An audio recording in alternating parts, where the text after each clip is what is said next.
రాష్ట్రంలో లోక్సభ నియోజకవర్గాల వారీగా బీజేపీ అభ్యర్థులు ప్రచారం చేస్తున్నారు. కేంద్ర ప్రభుత్వ పథకాలను ప్రజలకు వివరిస్తున్నారు. రాష్ట్రంలో మెజార్టీ ఎంపీ సీట్లు కైవసం చేసుకోవడానికి ప్రయత్నాలు చేస్తున్నారు బీజేపీ నేతలు. మరోవైపు లోక్సభ ఎంపీ అభ్యర్థుల విషయంలో అసమ్మతి వర్గంతో చర్చలు చేస్తున్నారు బీజేపీ సెంట్రల్ నాయకులు. మోదీకి ముందు మోదీ తర్వాత దేశంలో పరిపాలన ఎలా ఉందో ప్రజలు ఆలోచించాలన్నారు కేంద్ర మంత్రి BJP state chief Kishan Reddy. Amberpet నియోజకవర్గంలో ఎన్నికల ప్రచారం నిర్వహించారు. కేంద్ర ప్రభుత్వ పథకాలను ప్రచారం చేశారు. తనపై నమ్మకంతో ప్రజలు ఆశీర్వదించి మోదీ నాయకత్వంలో పనిచేసే అవకాశాన్ని కల్పించాలన్నారు. అంబర్పేట బిడ్డగా తనను ఆశీర్వదించి మరోసారి భారీ మెజారిటీతో గెలిపించాలని కోరారు కిషన్ రెడ్డి. 7 అసెంబ్లీలు అంబర్పేట లాంటివి 7 ఉంటాయి ఇప్పుడు. కాబట్టి మన దగ్గర కోట్లు వస్తే ఎక్కడైనా తగ్గినా కూడా అది బ్యాలెన్స్ అవుతుంది. కాబట్టి నేను మీ అందరిని కోరుతా ఉన్నాను, ఈ ఎన్నికలు మీ ఎన్నికలు, ఈ ఎన్నికలు మన ఎన్నికలు, ఈ ఎన్నికలు దేశానికి సంబంధించిన ఎన్నికలు, ఈ ఎన్నికలు అంబర్పేట బిడ్డకు సంబంధించిన ఎన్నికలు. మిమ్మల్ని అందరినీ కోరుతా ఉన్నాను. అంబర్పేట బిడ్డ ఢిల్లీలో నార్త్ బ్లాక్ లో కూర్చొని దేశానికి సంబంధించినటువంటి కరోనా కంట్రోల్ చేసే విషయంలో ముందున్నాను. కాంగ్రెస్ ప్రభుత్వం అధికారంలోకి వచ్చాక ఇచ్చిన హామీలను మరిచిందన్నారు బీజేపీ జాతీయ కార్యదర్శి బండి సంజయ్. అకాల వర్షాలతో రైతులు తీవ్రంగా నష్టపోయారన్నారు.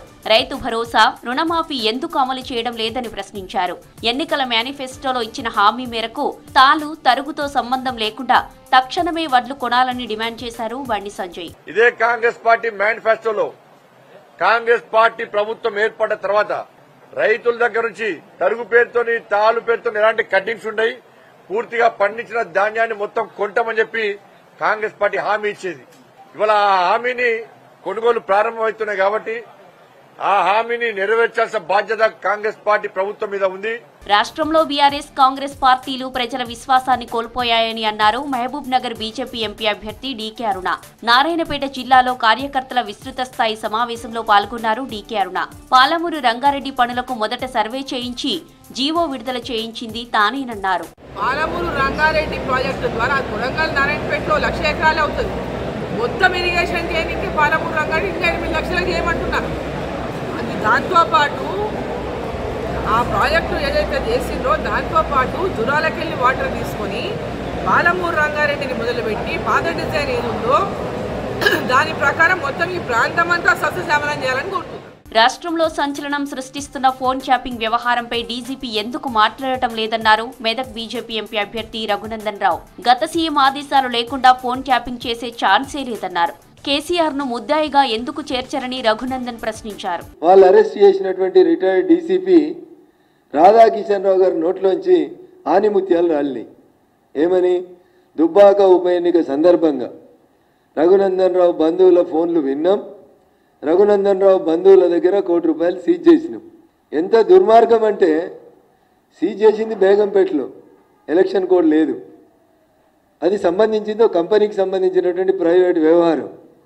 దుర్మార్గం ఏంటంటే దాంట్లో నన్ను ముద్దాయిగా చేర్చిండ్రు. బీఆర్ఎస్ పాలనలో భారతదేశంలోనే అతిపెద్ద భూ కుంభకోణం జరిగిందన్నారు బీజేపీ ఎల్పీ నేత ఏలేటి మహేశ్వర్ రెడ్డి.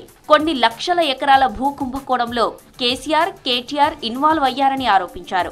బీఆర్ఎస్ పాలనలో జరిగిన ధరణి కుంభకోణాన్ని రాష్ట్ర ప్రభుత్వం వెలికి తీయలేకపోతుందన్నారు. కేసీఆర్, కేటీఆర్లను సీఎం రేవంత్ రెడ్డి ఎందుకు కాపాడుతున్నారని ప్రశ్నించారు ఏలేటి మహేశ్వర్ రెడ్డి.